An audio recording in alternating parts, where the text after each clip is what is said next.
HP murah yang desainnya lucu. Kita unboxing ya. Halo Sobat Tekno, gimana kabar lo hari ini? Semoga selalu sehat dan banyak rezeki.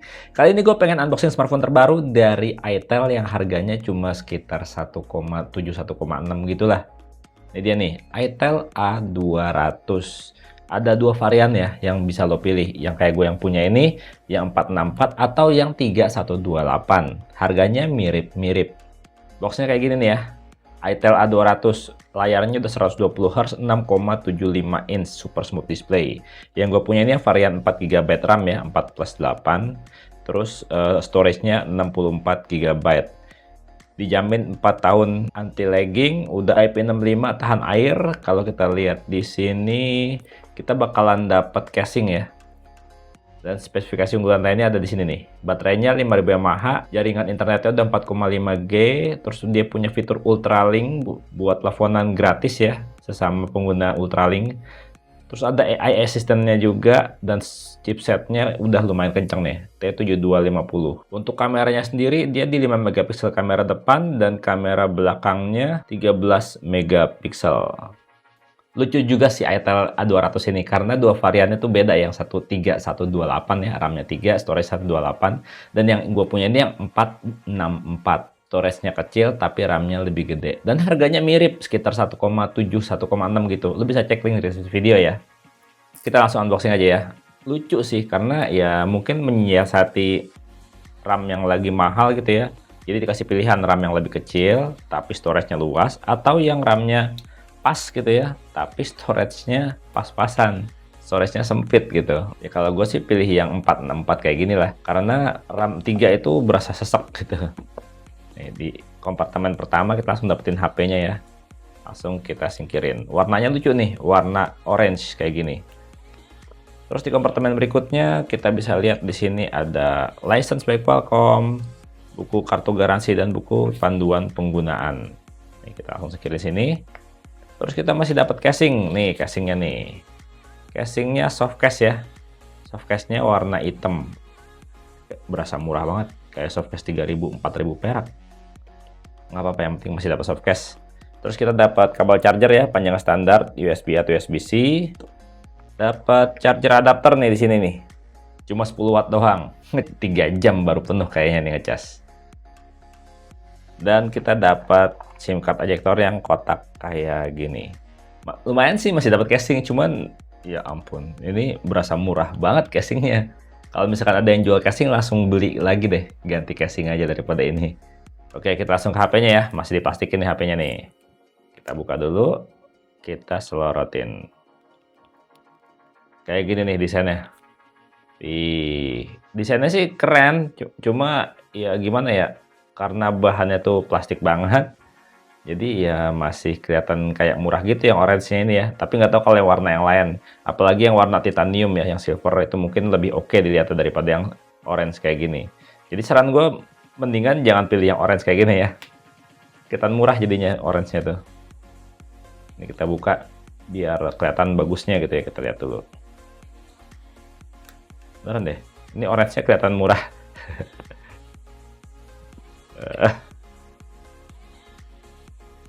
Keren sih sebenarnya desainnya, cuman warna orange-nya tuh ya seperti yang gue bilang tadi ya. Jadi kelihatan ya gitu. Mirip iPhone banget desainnya. Bagian atasnya kayak gini ya, ada bumpernya tipis. Terus bagian bawahnya ada pola gitu. Samping-sampingnya sama tengahnya tuh beda tone gitu warnanya. Ada logo itel di sini. Di samping kiri sini ada tombol power dan juga tombol volume. Ini kalau dilihat tombol power jadi satu sama sensor sidik jari.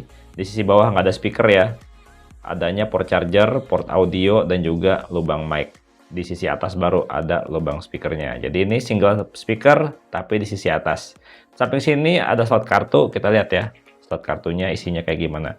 Karena 464, storage-nya cuma 64 GB, harapan gue sih dia slot kartunya tetap ada micro SD ya. Dan triple slot gitu. Harapan gue kayak gitu. Dan iya bener, masih triple slot. Jadi bisa dual SIM pas micro SD berbarengan. Dan ini dia ada seal karetnya ya, buat mencegah debu dan cairan masuk. Ini udah IP65. Kalau buat kehujanan kesiram dikit masih aman. Dan tampak depannya kayak gini. Masih di stikerin ya. itel A200 Layarnya 120 Hz, 6,75 inch. Baterainya 5000 mAh. Kita buka. Wih, belum bisa kelihatan tampak depannya, jadi mesti gue setting dan gue install beberapa aplikasi. Tungguin ya. A few moments later. Dan kayak gini tampilan tampak depan dari Itel A200. Layarnya masih pakai layar gaya lama ya, masih gaya waterdrop display kayak gini. Udah gitu bezelnya lo bisa lihat, bezelnya tebal banget bagian bawahnya. Ya wajar sih untuk kelas harga 1 jutaan, di bawah 2 juta, sekarang rata-rata HP tuh layarnya kayak gini. Kalau tahun lalu kelas harga di bawah 2 juta udah banyak yang pakai layar punch hole display. Tapi karena kelangkaan RAM, jadi pada di downgrade bagian layarnya supaya nggak terlalu mahal HP-nya.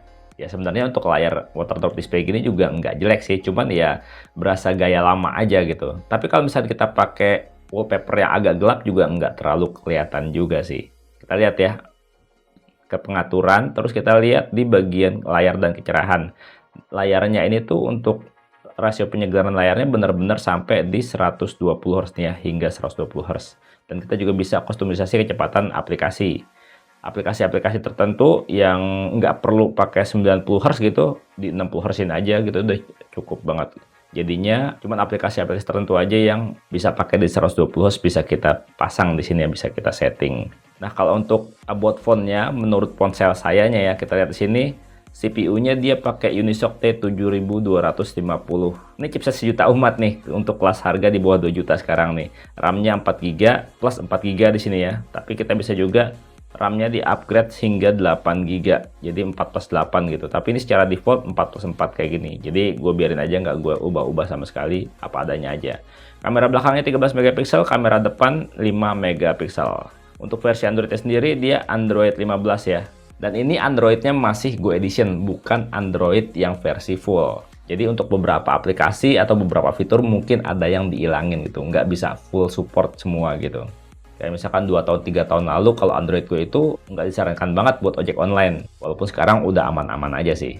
Untuk sensor-sensor di HP ini yang pasti pertama dia tuh nggak punya sensor NFC ya. Yang kedua dia tuh untuk sensor sidik jari di samping jadi satu sama tombol power. Dan kalau untuk sensor dasar lainnya kita cek ya pakai aplikasi Sensor Box for Android nih.